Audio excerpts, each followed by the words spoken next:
ಈಗ ಇದಕ್ಕೆ ಮಾನ್ಯ ಸಚಿವರು ಉತ್ತರ ಕೂಡ ನೀಡಿದ್ದಾರೆ. 12/1/2023 ಡಾಕ್ಟರ್ ಮೋಹನ್ ಆಳ್ವ ಅವರ ಅಧ್ಯಕ್ಷತೆಯಲ್ಲಿ ರಚಿಸಲಾಗಿರುವ ಸಮಿತಿಯ ಶಿಫಾರಸು ವರದಿಯನ್ನು ದಿನಾಂಕ 14/2/23 ಸಲ್ಲಿಸಿರುತ್ತಾರೆ. ಓಕೆ. ನನ್ನ ಮನವಿ ಏನಂತ ಹೇಳಿದೆ ಸಭಾಧ್ಯಕ್ಷರೇ, ಈ ತುಳು ಭಾಷೆಯನ್ನು ಕರ್ನಾಟಕ ರಾಜ್ಯದ 2ನೇ ಅಧಿಕೃತ ಭಾಷೆಯನ್ನಾಗಿ ಘೋಷಣೆ ಮಾಡಬೇಕು. ಇದಕ್ಕೆ ಯಾವುದೇ ರೀತಿಯ ಹಣಕಾಸಿನ ವೆಚ್ಚ ಇಲ್ಲ. ಮಂತ್ರಿ ಹೇಳ್ತಾರೆ. ಸಭಾಧ್ಯಕ್ಷ ಒಂದು ನಿಮಿಷ ಕೊಡಿ ಸಭಾಧ್ಯಕ್ಷ, ನನ್ನ ಪ್ರಶ್ನೆಯನ್ನು ನನ್ನ ವಿಚಾರವನ್ನು ಗಮನಕ್ಕೆ ತರ್ತೀನಿ ಅಧ್ಯಕ್ಷ. ನೀವು ಕೂಡ ಎಲ್ಲ ವಿಚಾರ ಅಂತ ಹೇಳಿದ್ರೆ ಮಂತ್ರಿ ಉತ್ತರ ಕೊಡ್ಲಿ, ಮತ್ತೆ ಸಬ್ ಕ್ವಶನ್ ನೀವು ಕೇಳಿ ಏನಿದ್ರೆ ಸಭೆತ ಗುರಿಕರ್ರೆ ನಮ್ಮ ಪೂರ ಕುಡ್ಲದ ಹಂಚಿರ್ದು ಬರ್ಪುಣಾಗ್ಲಿ ಯಾನ್ ಲವೆ ಪಂಪನಿ ಈ ಕೇಂದ್ರ ವಿಷಯ ಪೂರ ಕೇಂದ್ರ ಇತ ಮಂತ್ರ ಉತ್ತರ ಕೊರ್ಪೇರು ಕೇಂದ್ರ ಪಾತ್ರನೆ ಅಧ್ಯಕ್ಷರೇ ಎಂಕಲ ಒಂದು 2 ನಿಮಿಷ ಸಾಕಾರ ಕೊರಡು ಗುರಿಕರ್ರೆ ಐತ ಬಗ್ಗೆ ಯಾನ್ಲ ಅರ್ಲ ಉಲ್ಲೇರಿ ಎಂಕಲ ಒಂದು 2 ನಿಮಿಷ ಪಾತ್ರಲ್ಲ ಅವಕಾಶ ಈ ಭಾಗದ ವೇದವಾಸ ಒಂದು ನಿಮಿಷ ಒಂದು ನಿಮಿಷ ವೇದವಾಸ 1 ನಿಮಿಷ ಈ ರೀತಿ ಈ ಭಾಗ ಈ ಸಭೆತ್ತ ಗುರಿಕರ್ರ ಆತರಿ ನಂಗೆ ಮಾತೆರೆಗಳ ಒಂದು ಪಾತ್ರನ ಅವಕಾಶ ಉಂಟು ಇತ್ತೆ ದೆಕ್ಕೆ ಮಾತೆರೆಗಳ ಇತ್ತೆ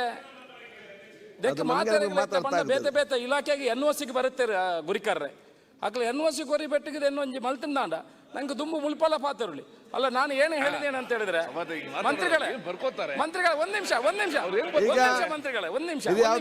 ಬೇಡ ಈಗ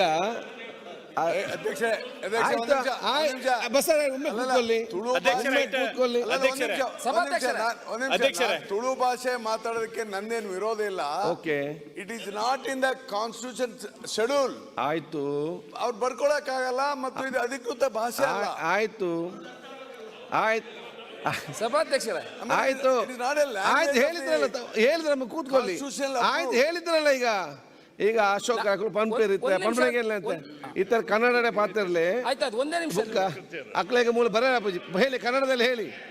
ಸಭಾಧ್ಯಕ್ಷರೇ ಒಂದು ನಿಮಿಷ ಕನ್ನಡದಲ್ಲಿ ಮಾತಾಡಿ. ಒಂದೇ ನಿಮಿಷದಲ್ಲಿ ಮುಗಿಸ್ತೇನೆ. ಈ ಭಾಷೆಯನ್ನು ಕನ್ನಡ ತುಳು ಭಾಷೆಯನ್ನು 2ನೇ ಅಧಿಕೃತ ಭಾಷೆಯಾಗಿ ಸೇರ್ಪಡೆ ಮಾಡಿಕೊಂಡ್ರೆ ನಾವು ಮುಂದಿನ ದಿವಸದಲ್ಲಿ ಇವರು ಮಾತಾಡಬೇಡ ಅಂತೇಳಿ ನಮಗೆ ಮಾತಾಡುವ ಅವಕಾಶ ಸಿಗ್ತದೆ. ಆದ್ದರಿಂದ ಮಂತ್ರಿಗಳು ಇದಕ್ಕೆ ಒಪ್ಪಿಗೆಯನ್ನು ಹೇಳಿದ್ದಾರೆ.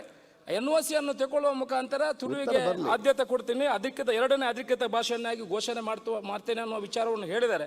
ಈ ಮೂಲಕ ಇದಕ್ಕೆ ಯಾರು ಆಯ್ತು ಅವ್ರು ಉತ್ತರ ಕೊಡ್ತಾರೆ, ವಿರೋಧ ಮಾತಾಡೋರು ಇಲ್ಲ. ಅಂದ್ರೆ ನಮ್ಮ ಮಂಗಳೂರಿನವರು ಎಲ್ಲ ಇಷ್ಟಪಡ್ತಾರೆ ಉತ್ತರ ಕೊಡ್ತಾರಲ್ಲ ಮಂತ್ರಿಗಳು. ಕನ್ನಡದಲ್ಲಿ ಮಾತಾಡಿ. ಅಲ್ಲ ಅವ್ರಿಗೆ ಕೊಟ್ಟರೆ ಅವಕಾಶ ಕನ್ನಡ ಪಾತ್ರ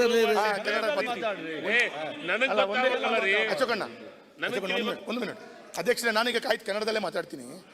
ಈಗಾಗಲೇ ಈ ಹಿಂದೆ ಸುನಿಲ್ ಕುಮಾರ್ ಅವರು ಕನ್ನಡ ಸಂಸ್ಕೃತಿ ಇಲಾಖೆ ಸಚಿವರಾಗಿದ್ದಾಗ ಕಾನೂನು ಇಲಾಖೆ